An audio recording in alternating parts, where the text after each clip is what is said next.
कल में हमारे पास ये डाटा दिया हुआ है जिसमें अलग अलग प्रोडक्ट दिए हैं, जिसमें कीबोर्ड दिया हुआ है, माउस दिया हुआ है और बहुत सारे प्रोडक्ट दिए हैं। हमें करना ये है कि हर एक प्रोडक्ट का अलग अलग टोटल्स हमें यहाँ पे निकालना है। जैसे कीबोर्ड का अलग टोटल होना चाहिए, माउस का अलग टोटल होना चाहिए। तो आप इस काम को कैसे कर सकते हैं, चलिए मैं आपको बताता हूँ। इसके लिए आपको इस डाटा को सिलेक्ट करना है, कीबोर्ड से अल्ट ए बी प्रेस करना है, आपको यहाँ पे यस में क्लिक करना है। अब आपको यहाँ से ओके कर देना है। आप देखेंगे कि आपका सभी डाटा का अलग अलग टोटल्स यहाँ पे निकल के आ। अगर आपको एक्सेल में किसी के डेट ऑफ बर्थ के अनुसार उनकी ईयर निकालनी हो, जैसा कि यहाँ पे निकाला हुआ है, तो आप इसे कैसे निकाल सकते हैं? इसके लिए आपको equal to dated if function का यूज करना है, ब्रैकेट ओपन करना है और आपको यहाँ से डेट ऑफ बर्थ वाले सेल को सिलेक्ट करना है, कॉमा लगाना है और आपको यहाँ पे टाइप करना है टुडे फंक्शन, ब्रैकेट ओपन और क्लोज करना है। अब आपको यहाँ कॉमा लगाते हुए डबल कोट में आपको वाई टाइप करना है और डबल कोट को क्लोज करना है और ब्रैकेट क्लोज करते हुए आपको इंटर करना है, जिससे आपका ईयर निकल कर चला आएगा। सभी का ईयर निकालने के लिए नॉर्मल अगर इसे हम ड्रैग करते हैं तो ये सभी का ईयर निकाल कर दे दे। एक्सेल में हमारे पास एक डाटा है जिसमें स्टूडेंट्स का फी है और हमें करना ये है कि जिन स्टूडेंट का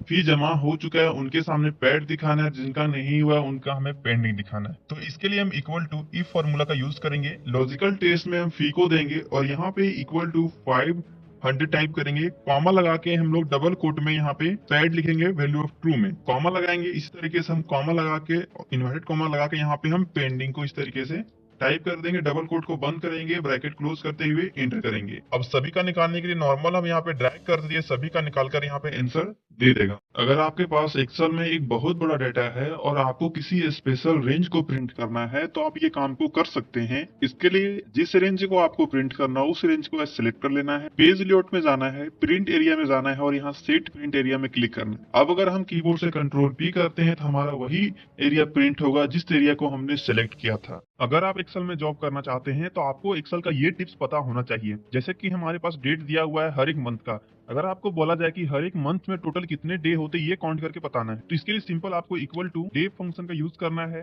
टाइप बटन प्रेस करना है जिससे आपका ब्रैकेट ऑटोमेटिक लग जाएगा। अब आपको यहाँ से यो मंथ फॉर्मूला का यूज करना है। अब आपको स्टार्ट डेट में अपने डेट को सिलेक्ट कर लेना है, कॉमा लगाना है, स्टार्टिंग मंथ में आपको 0 टाइप कर देना है, डबल ब्रैकेट क्लोज करते हुए इंटर करना है, जिससे आपका एक मंथ का निकल कर चला आएगा। सभी मंथ का निकालने के लिए अगर नॉर्मली से हम ड्रैग करते थे सभी मंथ का निकल कर चला आएगा। कंडीशनल फॉर्मेटिंग का यूज करने के लिए हमने एक्सेल में एक डेटा बनाया है जिसमें 3 सब्जेक्ट हैं। अब अगर जिनका भी मार्क्स 90 जिनका भी मार्क्स 80 के इक्वल होगा उन्हें हमें हाईलाइट करना है। तो सबसे पहला काम डाटा को सिलेक्ट करना है, कंडीशनल फॉर्मेट में जाना है, हाईलाइट सेल्स में जाना है। अब यहाँ से आपको इक्वल टू में चले जाना है।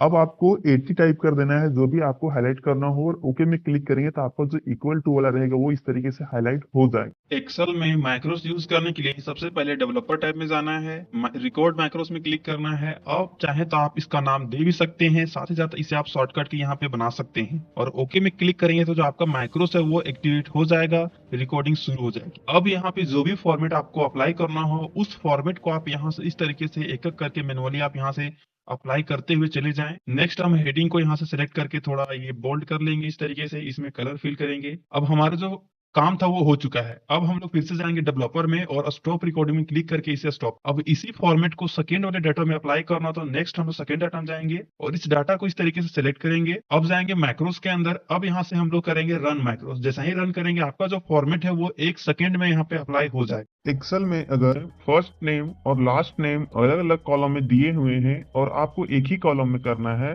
तो सिंपल आपको फर्स्ट नेम और लास्ट नेम को एक ही कॉलम में इस तरीके से टाइप कर लेना है और कीबोर्ड से कंट्रोल ई प्रेस करना है। आपका इस तरीके से यहाँ पे टाइप हो जाएगा। अगर आपके पास एक्सेल में इस प्रकार का डाटा है और अगर आप चाहते हैं मात्र एक क्लिक में कुछ इस प्रकार के डाटा को सेपरेट करना, तो इसके लिए आपको इस डाटा को सिलेक्ट कर लेना है, फिर जाना है डाटा टाइप के अंदर, देन आपको यहाँ से टेक्स्ट टू कॉलम ऑप्शन को क्लिक कर देना है। आपको फर्स्ट वाले ऑप्शन में क्लिक करना है, फिर नेक्स्ट में क्लिक करना है। देन आपको डाटा में देखना है कि आपका डाटा में स्पेस है या कॉमा है, तो मेरे कंडीशन में स्पेस है तो स्पेस चूज कर लिए हैं। आपको नेक्स्ट में क्लिक करना है। अब आपको यहाँ से डेस्टिनेशन को सिलेक्ट करना है कि आपको डाटा कहाँ पे सेट करना है, तो हम डेस्टिनेशन यहाँ से आपको इस तरीके से सिलेक्ट कर लेना है। देन आपको यहाँ पे फिनिश में क्लिक कर देना है। देन आपको ओके में क्लिक करना है। आपका डाटा इस तरीके से यहाँ पे तैयार हो जाए। अगर आपको बोला जाए कि जिनका एज 18 साल से अधिक है वो वोट दे सकते हैं और जिनका एज 18 साल से कम है वो वोट नहीं दे सकते हैं, तो आप इसे कैसे निकाल सकते हैं? इसके लिए आपको इक्वल टू इफ फॉर्मूला का यूज करना है। लॉजिकल टेस्ट में आपको एज को देना है, यहाँ पे आपको टाइप करना है इक्वल टू ग्रेटर देन 18, क्योंकि हमें इतना ही से टेस्ट करना है। अब आपको कॉमा लगाना है। अब वैल्यू ऑफ ट्रू, अगर ये कंडीशन मिलता है, अगर उनका एज 18 होता है तो यहाँ पे क्या प्रिंट करवाना है, तो हम यहाँ पे चाहते हैं कि ये वोटर हो, तो हम यहाँ पे वोटर टाइप करेंगे इस तरीके से, कॉमा लगाएंगे। अगर ये कंडीशन नहीं मिलता है, उस सेल में 18 नहीं पाया जाता है, तो क्या होना चाहिए, तो ये नन वोटर होना चाहिए। तो नन वोटर इस तरीके से यहाँ पे टाइप कर लेंगे, इन्वर्टेड कॉमा क्लोज करके इंटर करेंगे और यहाँ पे यस करेंगे, तो आपका ये निकल चुका है नन वोटर। और सबका ड्रैग करेंगे तो इस तरीके से सभी का निकल कर चला